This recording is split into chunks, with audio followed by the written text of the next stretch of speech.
Apakah kita mengantungi 10 juta ini tanpa kasih tahu sama donatur? Jangan. Betul. Kita kasih tahu sama donatur, ternyata ini ada dana yang sisa. Yuk mau ngapain? Apakah ini mau tambah dana lagi untuk satu rumah, atau yuk mau ini dikembalikan? Jadi melihat dari 7 prinsip dan standar-standarnya, misalnya keuangannya kah, apakah risk manajemennya kah, apakah dari sisi transparansi kepada donatur dan lain-lain, juga termasuk boardnya, kepengurusannya, termasuk eksekutifnya. Nah, semua itulah titik awalnya adalah di assessment itu.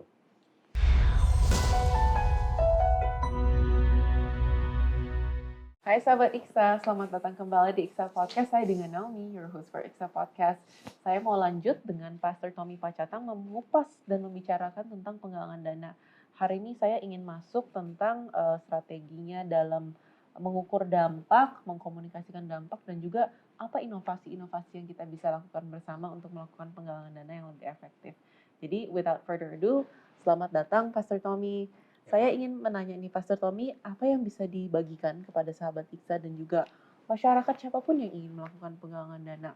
Bagaimana kita mengkomunikasikan dan mengukur dampak yang donatur sudah mempercayakan ke kita dana tersebut? Ya, yang saya sebutkan episode yang lalu itu kan ada input, proses, output yang kita selalu dan juga di dalam proposal yang kita that we write, kita tulis, itu kita tuangkan yang theory of change-nya. Nah, dalam theory of change bukan cuman fisik, yang kalau di Habitat for Humanity bukan cuman fisik, tapi yang kita lihat, yang itu akuntabilitas pertama. Nah, dana yang mereka kasih ke kita, inilah yang bentuknya. Nah, tetapi dari situ juga dampak itu di dalam keluarga. Apakah mereka sudah mempunyai hidup yang lebih baik, apakah ini juga untuk anak-anak mereka mempunyai kebanggaan. Ada satu cerita di Sukakarya, anak dengan teman-temannya ditanya, "Hey, rumahnya di mana?" Ya, rumahnya di mana? Padahal rumahnya ada di belakang loh. Rumahnya reot. Berarti harga dirinya itu turun, jatuh. Dia tidak menunjuk rumahnya, "Ya, ini rumah saya." Sama teman-temannya, "Oh, rumah saya itu." Dia tunjuk yang rumah yang lain. Dan papanya waktu itu melihat. Ternyata anak saya nggak bangga dengan rumah kami. Setelah rumah mereka dibangun oleh Habitat for Humanity, rumah yang sederhana sekali. Dan ini cerita anaknya sekarang mengundang teman-temannya, "Ya ke rumah saya yuk." Walaupun sederhana. Berarti harga dirinya terbangun. Dan papa mama bahagia. Bapak Mbak bahagia. Dan juga teman-teman juga bahagia. Dan juga lingkungannya itu mereka menjadi blessing kepada lingkungannya. Nah, kita harus yang terukur. Ya, terukur. Berarti ada berapa lama sebelum ada perubahan yang signifikan yang kita lihat. Di dalam keluarga, di dalam lingkungan, dan juga di yang besar, komunitas yang besar. So, kalau kita we have to make the milestones, ya. Kita harus tentukan milestone-nya supaya pada saat kita laporkan ini kepada donatur juga tahu. Betul sekali. Mungkin selain komunikasi dan juga mengukur dampak ya, Pastor Tommy, apa hal-hal yang kita bisa demonstrasikan sebagai akuntabilitas, sebagai transparansi dalam pelaporan yang kita harus berikan sebagai penggalang dana kepada para donatur? Kalau because my experience is with Habitat for Humanity, di proyek Habitat for Humanity ada 2 laporan. Ada laporan finance, ada laporan program. Finance dan program. Yes. Kalau di prinsip Iksa, sahabat Iksa, finance itu ada di prinsip nomor 4, bisa dicek di websitenya. Dan mengenai satu lagi Pak Tommy, program itu kita bisa masuk ke nomor 3 dan juga ke nomor 6. Ya. Oh, hafal sekali ya. Harus dong Pak, kan kita harus kasih tips ke sahabat Iksa supaya bisa referensi kembali ke 7 prinsipnya. Karena itu menjadi guidance ya Pak, semacam arahan untuk kita bisa melakukan mendirikan dan keberlangsungan sebuah organisasi, sebuah lembaga yang akuntabel dan bisa dipercayai. Gitu. Dan yang 2 laporan ini ini departemennya beda-beda. Ada yang dari program, ini dari operations. Iya.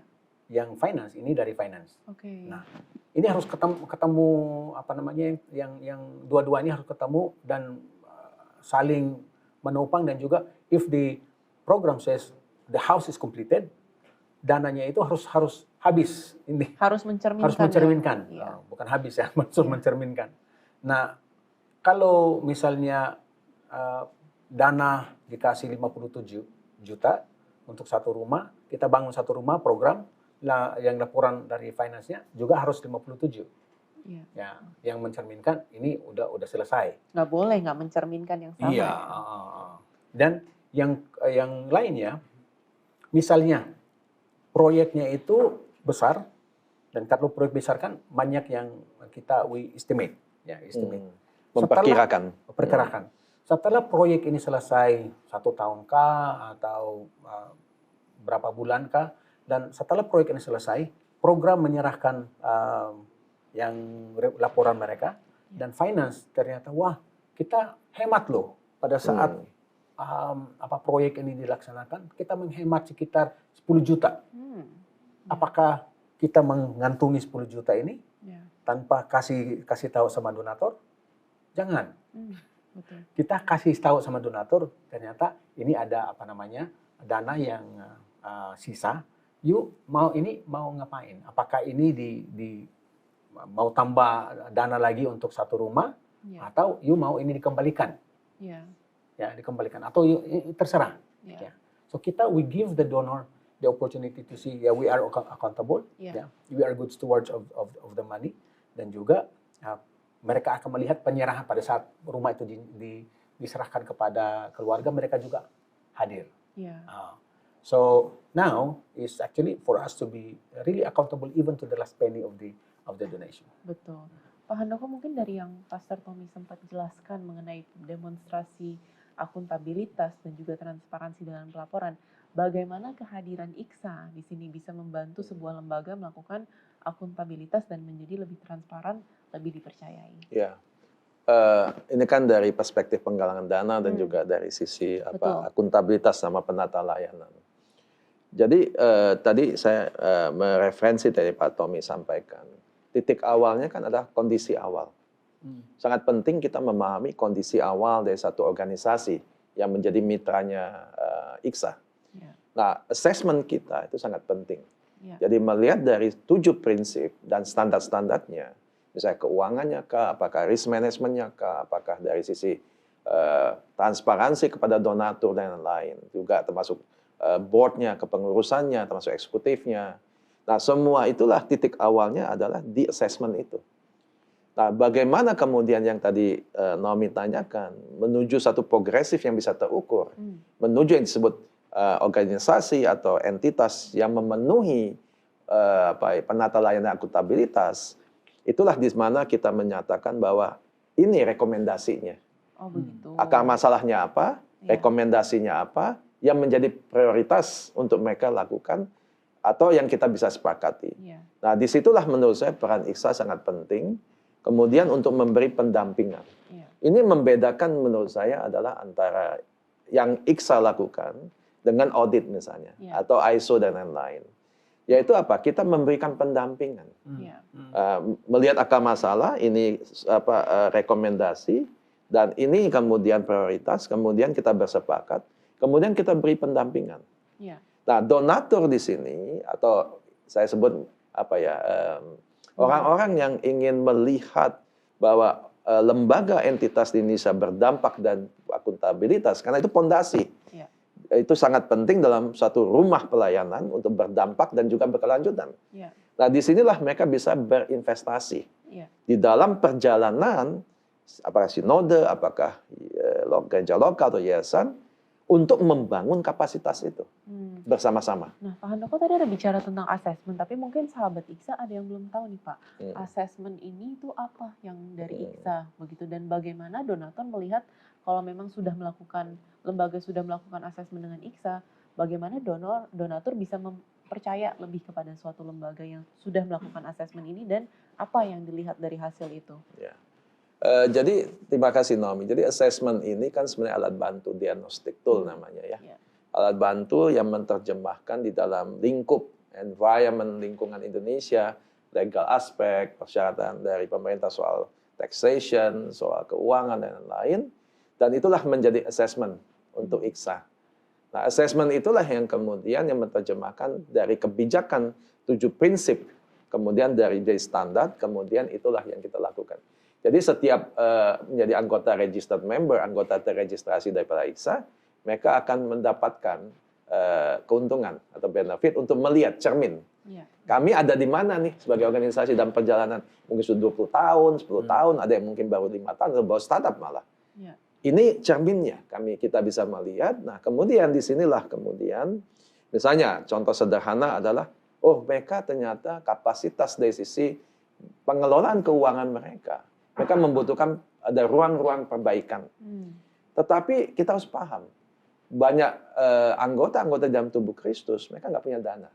Karena dana itu kebagi, sebagian besar selalu problemnya adalah tantangannya. Itu selalu untuk program. Tapi untuk pemberdayaan atau penguatan kapasitas, itu biasanya nggak ada. Nah, disinilah yang tadi Naomi sampaikan, donatur bisa berkontribusi di dalam membangun kapasitas anggota terregistrasi IKSA untuk memperkuat penata layanan dan akuntabilitasnya di dalam aspek-aspek tertentu di dalam organisasi tersebut. Apakah keuangan, apakah human resource, apakah dalam fundraising, membangun kapasitas fundraising mereka yang akuntabilitas, kemudian dalam pengelolaan resiko dan banyak yang lain. Nah, Pastor Tommy, di sini saya melihat ada ruang bagaimana lembaga bisa bekerja sama dengan lembaga lain, itu misalnya contohnya IKSA, untuk memperkuat dari strategi dan juga dari bagaimana kita bisa melakukan penggalangan dana yang lebih besar mungkin dan juga lebih dipercayai di mata donatur. Apa views-nya Pastor Tommy dari hal ini, dan menurut Pastor Tommy ini pentingnya IKSA dalam melakukan penggalangan dana, apakah membantu, apakah bisa?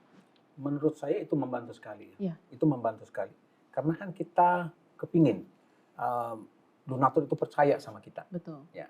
Kalau ada lembaga yang lain, selain dari lembaga kita sendiri, ada lembaga lain yang menyatakan ini kami bermitra dengan lembaga itu dan kami sudah membantu mendampingi mereka supaya bagian-bagian dari penggalangan dana kah, dari finance kah, dari program semakin lebih baik. Ya. Si donatur ini dia lebih percaya. Menurut Pastor Tommy, apa yang dilihat dari kolaborasi ini yang bisa memaksimalkan dampak dari penggalangan dana tersebut?